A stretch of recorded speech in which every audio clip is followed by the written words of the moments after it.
Hi everybody, this is Dad Gym Life. I'm Bill Hassler, and today I'm going to tell you the story of that time a wall fell on me and broke a bunch of my bones. Please like, subscribe, and click the bell. Now, I've kind of talked about this time a wall fell on me a few times, and I've had people reach out and say, what happened? And so, here's the video about what happened. This was the summer after senior year. I was working construction. I was actually like a week and a half away from going out to college. And I was working on a retaining wall, which was 16 feet long and 4 feet tall and 6 inches wide of concrete covering rebar. And I was just stripping the forms off of it. And it had been raining, and so the ground was soft. And I had my back turned, and this wall tipped over, and it hit me right at the top of my pelvis and knocked me onto a piece of plywood. And I was stuck under this wall. Nobody really knows how long I was there. It took a little while for my coworkers to get back from where they were. They brought me my drink, which was great. They thought I might be thirsty, so they brought me something to drink. I was very thirsty because I'd been yelling for 15 or 30 minutes. And I was stuck under this wall. They were trying to lift it off. But if you know concrete, I mean, it's like at least a ton of concrete, and so they're not going to lift it off. They went and got somebody with a backhoe, and the backhoe came, and they looped a chain through the wall, and they lifted it off me, and they pulled me out from under this wall. They did it right as the ambulance was getting there, and so they pulled me over onto this stretcher, and they had to like roll me up and then slide the stretcher under me and roll me down. And when they rolled me back down, I yelled and was like mad at them because I thought one of them had hit me in the pelvis. And it wasn't them, it was my bones, right? When the wall hit me, my pelvis collapsed on itself like that. And when they laid me back down on the stretcher, it opened up, and it was pretty painful. And so they explained to me that nobody touched me, and it was just my body was really broken. They get me into the ambulance. We're driving to the hospital. The ambulance had to stop a bunch, which I thought was weird. I thought that people like moved out of the way of ambulances. So if you ever see an ambulance, please move out of the way. We get to the hospital, and they told me that they had gotten a hold of my dad, but they hadn't gotten a hold of my mom.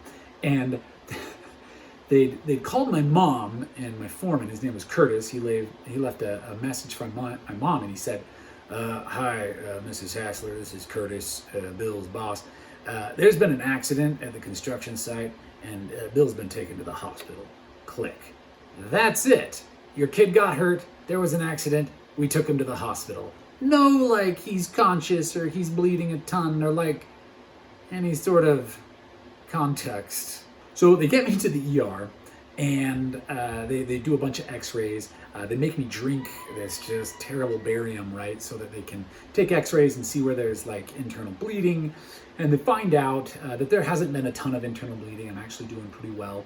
But they see all of these broken bones, and I've got, my pubic symphysis is broken. And back here where like the spine meets the pelvis was like broken. And then I had where the femur goes in, that socket right there had a crack in it. The doctor comes over and he holds my hand and he says, "Bill, I have bad news."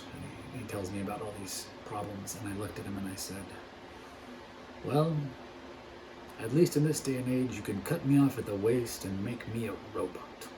Apparently when I go into shock, I get like really sarcastic. My mom and my dad had gotten there by this point, and they had just said that I was like oddly chipper and sarcastic, which I guess I'm kind of oddly chipper and less sarcastic these days. But they gave me two options. I could sit in a brace in the hospital for 6 weeks, or they could cut me open, fill me up full of metal, and sew me back up, and I'd be back on my feet in just a few days. I chose the latter. I chose to do the operation. I didn't want to sit in the hospital for 6 weeks. And so we did the operation, and they sent me home within about a week. It was really pretty miraculous. I was home for, again, about another week, and I'll never forget the day. On September the 10th, I went and saw the doctor, and he said you are healing so quickly, you should probably go to your freshman year of college. And you'll be on crutches or a walker. They had a walker and crutches for me. But you should go. Well, my dad and I, we'd gotten rid of my housing, and so we didn't have anywhere for me to live. And so we zip home and we get everything organized and we're ready to go. And the next day was September 11th, 2001. We were planning on driving anyway, but I'll never forget that day either, right?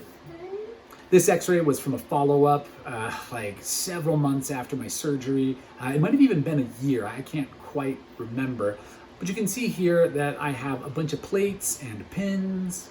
And then right here in my back, this screw, that's where that joint is, right? The sacroiliac joint, where the spine meets the pelvis. This is zipper and button, that's on my jeans. They didn't make me take my jeans off, which I thought was weird, but it's fine. The doctor said that A, I would have been much more injured if I hadn't already been in shape. And B, my recovery would have taken a lot longer if I hadn't already been in shape and got right back to work as soon as they allowed me to. For my physical therapy, they said that I could go see a physical therapist or I could swim several times a week. So I wasn't like an avid swimmer or anything, but I started swimming 1 to 4 times a week, and I got full range of motion back. I got off the crutches on the right time. I mean, it really was a saving grace, and it comes down to taking care of your body. The doctor told me that I'll probably need to work out for the rest of my life, or I'm gonna get some stiffness in my back, right? Some arthritis. But as I've noticed, and as I've talked to people my age, and I have a video about why you need to work out, everybody needs to work out. The people that are my age often have a stiffness in their back if they don't work out regularly, right? I work out back quite a bit because I need to keep it strong. And if you haven't seen it yet, I do have a video called Take Care of Your Body, You Only Get One, based on my shirt, Take Care of Your Body, You Only Get One. And you can watch that right here. And then I have a video about not being the limiting factor, and it's about being ready for an emergency. You should watch that right here. Thanks for stopping by. We'll catch you next time. Watch the videos.